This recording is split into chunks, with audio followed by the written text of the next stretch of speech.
Hey y'all, it's Maddie from the Itty Bitty Homestead Committee. I am evaluating a litter of Minirex, and I thought that I would show you that litter as well as show you what the standard is that I'm looking at and what I keep versus what we get rid of. So let's hop into it. So I know everyone is sick of Strawberry, but Strawberry is perfection, and he's one of those rabbits that we base our entire program off of because of how well balanced he is and how he looks.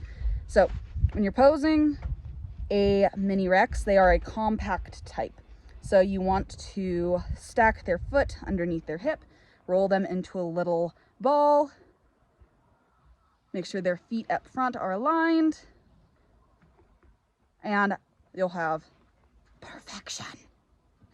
Strawberry's like, yeah, no thanks, not today, Mom. But anyway, so when you're looking at a compact type for Minirex, and oh, he posed up for me, thank you, buddy. You want basically the closest thing you can get to a ball. Your Minirex should be as tall as they are deep. They should have basically no shoulder because, again, you want the illusion of a ball. Their butt should come perpendicular to the posing surface, so a straight up and down line without having a tuck in it.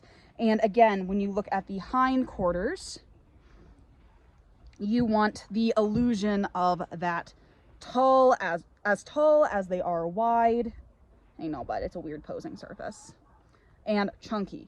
It's just a big old ball. On top of that, you want to make sure when you have your Minirex, you want them to have this super dense fur that is not too soft and has bounce back.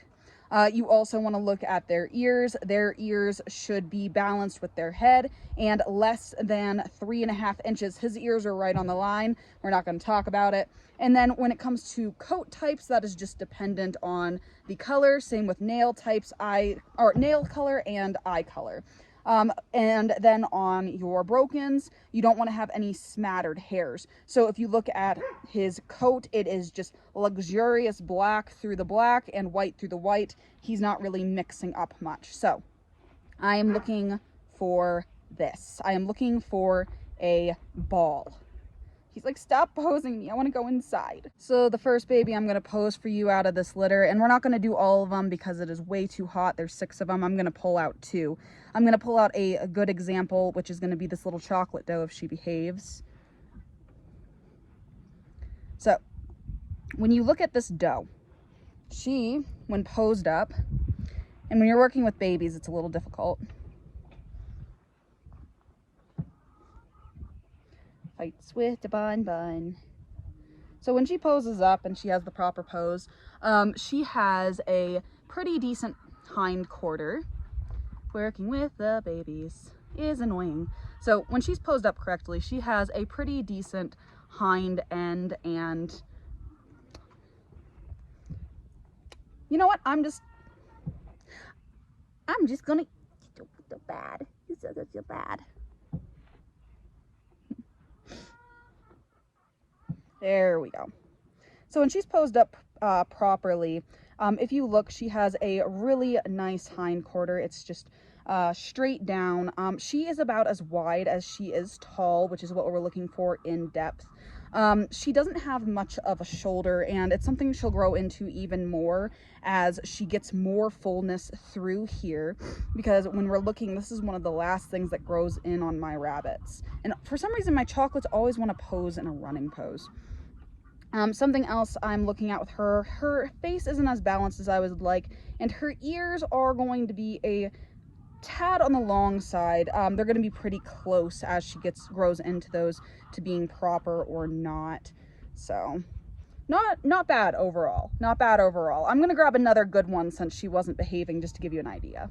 So this little castor buck's actually pretty good if we can get him to pose. And again, these guys are 7 weeks old, so you are going to see some fighting when it comes to posing. But if you look at this guy when he is posed up and not fighting, and this is why you work on them young, so that they're ready for the show table. So if you look at him posed up, he has a nice flat behind here that goes perpendicular to the table. And when he's correctly posed up, he doesn't have much of a shoulder. And again, he is about as wide as he is tall. which is what we're looking for. His ears are shorter than the chocolates, but not by much.